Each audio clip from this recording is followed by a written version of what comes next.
Day 8 की शुरुआत करी हमने पद्मनाभ स्वामी जी के दोबारा से दर्शन करके।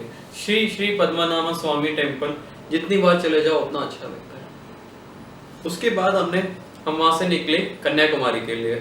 जो हमने मुनार से टैक्सी करी थी वो यहाँ पे ओवर हो चुकी थी, यहाँ से हमने दोबारा टैक्सी करी कन्याकुमारी तक के लिए, जो कि हमें पड़ी 3700 रुपए की। और जो फिर हम कन्याकुमारी के लिए निकले और वहां पहुंचते पहुंचते हमें शाम हो गई थी। हम पहुंचे होटल सर्च करने के लिए।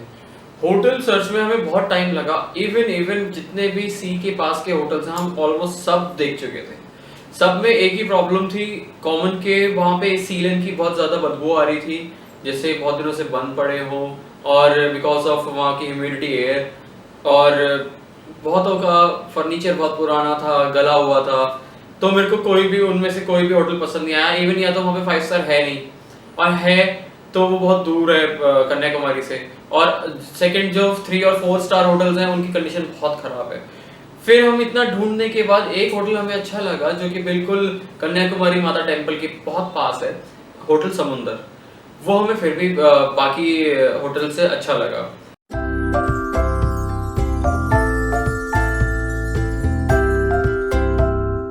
डे 9 की शुरुआत हुई सुबह सनराइज से। कन्याकुमारी का सनराइज जितना पॉपुलर है उतना कहीं का भी नहीं है। सब लोग मतलब आपको स्पेशली नॉक करके आपको बताया जाएगा कि सनराइज होने वाला है और चाहिए। हम अपने होटल की छत पे जाके हमने सनराइज देखा। इतनी भीड़ थी, जितने भी वो कोस्टल किनारा था मतलब समुद्र का, वहां पे इतनी भीड़ इकट्ठी हो रखी थी बहुत ज्यादा, सुबह के 5 बजे। और फिर हमने सनराइज देखा, फिर वापस आ गए हम अपने रूम पे। फिर हमने फेरी ली। फेरी की जो टिकट है वो 50 रुपीज पर हेड है।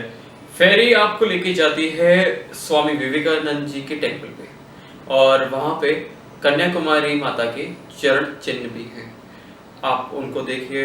और वहां पे जो फील करने वाली चीज है ना, वहां पे इतनी तेज हवा का प्रेशर है, इतनी तेज हवा चलती है वहां पे उस पॉइंट पे, स्वामी विवेकानंद जी के टेम्पल पे, बहुत तेज, क्योंकि आप वो चारों तरफ से जितने भी समुद्र की हवा है वो घूम के उसी एरिया पे इकट्ठा होती है। और फिर हम वहां से निकले, हम कन्याकुमारी टेम्पल पहुंचे, हमने टेम्पल विजिट किया। हमने उसके आसपास जो मार्केट है वो काफी आकर्षक मार्केट है, आप वहां पे देखिएगा। आपको वहां पे कपड़े, जूते और मतलब जैसे मार्केट में चीजें मिलती हैं वहां पे आपको वो देखने को मिलेंगी। फिर हम वहां से कन्याकुमारी से चले। अब हम चले अपने अगले पड़ाव की ओर, जो कि था रामेश्वरम। रामेश्वरम जो है वो 309 किलोमीटर दूर है कन्याकुमारी से। हमने टैक्सी करी जो कि हमें पड़ी 7,000 रुपए की। 7,000 रुपए की टैक्सी पड़ी, और 309 किलोमीटर हमने 6 घंटे में कवर किए। हमें रामेश्वरम पहुंचते पहुंचते रात हो गई थी ऑब्वियसली, और फिर हमने वहां पे होटल चेक इन किया। अच्छा, अच्छे जो होटल हैं 4 से 5 स्टार मतलब 4 to 5 स्टार होटल जो हैं वो आपको 1 किलोमीटर पहले ही पड़ेंगे। उसके बाद आपको होटल्स तो बहुत हैं मगर इतने अच्छी क्वालिटी के नहीं है, मतलब मैंने पर्सनली एक्सपीरियंस किया। उसके बाद हमने होटल चेक इन किया, और होटल चेक इन के बाद हम गए डिनर के लिए। डिनर हमें साउथ इंडिया में थोड़ी दिक्कत हुई, क्योंकि वी आर नॉर्थ इंडियंस, तो हमें जो चीज़ें खाने की आदत है डिनर में या लंच में वो साउथ इंडिया में मिलनी बड़ा मुश्किल हो रही थी। एक रामेश्वरम पहुंच के हमें नॉर्थ इंडियन स्टाइल के रेस्टोरेंट मिले, तो आपको घबराने की कोई ज़रूरत नहीं है। आपको रामेश्वरम में नॉर्थ इंडियन स्टाइल भी मिल सकता है, फूड नॉर्थ इंडियन स्टाइल मिल सकता है। आप वहाँ पे बिल्कुल मंदिर के पास 2-3 अच्छे रेस्टोरेंट्स हैं नॉर्थ इंडियन स्टाइल। डे 10 की शुरुआत करी हमने रामेश्वरम टेम्पल विजिट से। अच्छा, टेम्पल विजिट करने से पहले आपको 21 कुंडों में स्नान भी करना होता है, और उन 21 कुंडों में स्नान करने से पहले आपको अग्नि तीर्थम में स्नान करना होता है। अग्नि तीर्थम मतलब जो पीछे समुंदर है बिल्कुल रामेश्वरम टेम्पल की बैक साइड में, आपको पहले वहां स्नान करना होता है, फिर आपको 21 कुंडों में स्नान करना होता है, देन आप दर्शन करते हैं। 21 कुंडों में स्नान करने के लिए 50 रुपीज की टिकट होती है, जो कि आपको वहां से लेनी होती है मंदिर के अंदर से, वो अंदर से मिलती है। और फिर आप 21 कुंडों में, अलग अलग कुंडों में आपको स्नान करवाते हैं। लिटरली बहुत अच्छा लगता है वहाँ पे 21 कुंडों में स्नान करके।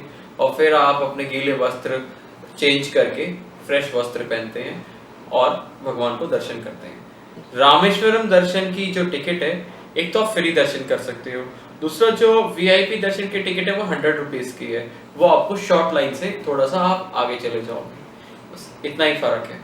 हम रामेश्वरम दर्शन के बाद हमने वहाँ पे मार्केट विजिट किया और रामेश्वरम की एक छोटी सी मार्केट है, वो मार्केट घूमने के बाद हम निकले धनुषकोटी की ओर।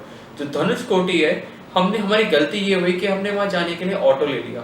अब ऑटो लेना हमारी गलती इसलिए थी क्योंकि जो रोड है धनुषकोटी, एक तो वो लास्ट रोड ऑफ इंडिया है टूवर्ड्स श्रीलंका।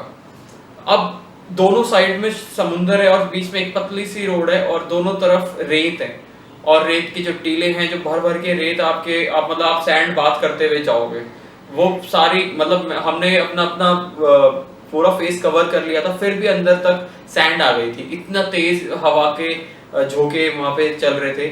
ऑटो भी मतलब 30 की स्पीड पे चल रहा था, इससे ज्यादा अगर वो तेज ऑटो वाला चला रहा था तो ऑटो भी इधर उधर झोल रहा था, इतनी तेज हवा है। तो आप ये गलती ना करें, आप ऑटो में ना जाएं, आप किसी कैब को करें या फिर अपनी कैब से जा रहे हैं तो वो सबसे बेस्ट है।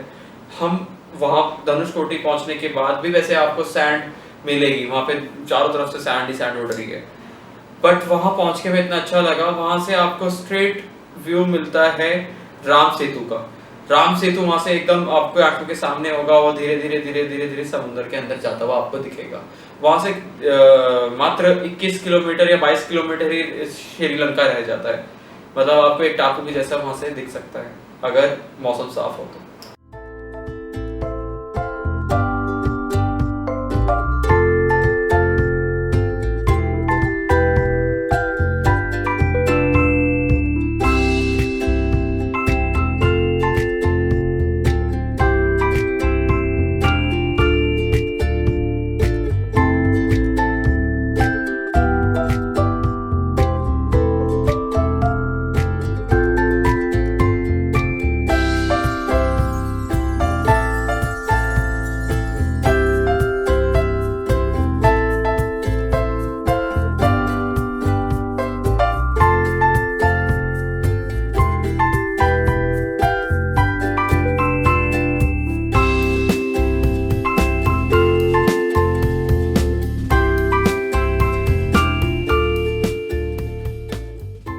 धनुषकोटी के बाद हम पहुंचे विभीषण मंदिर।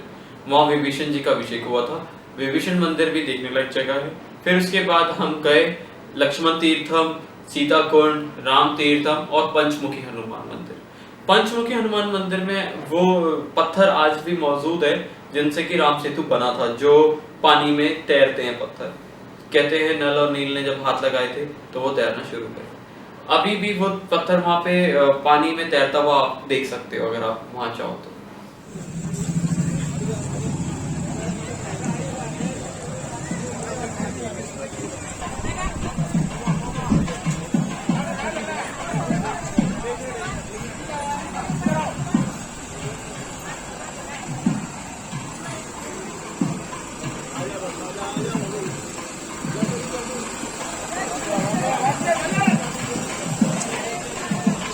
ये वो है कार्तिक,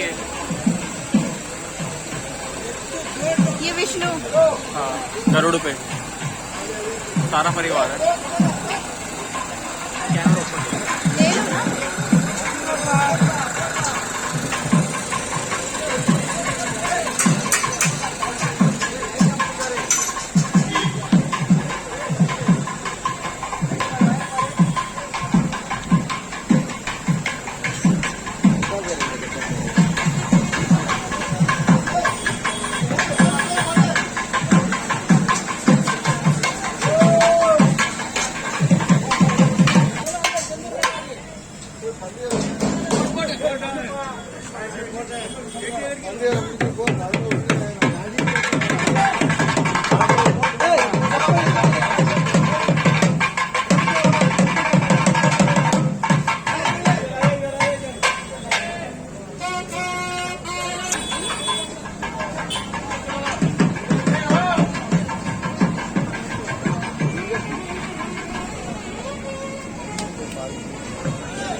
छोटा कितना तांबे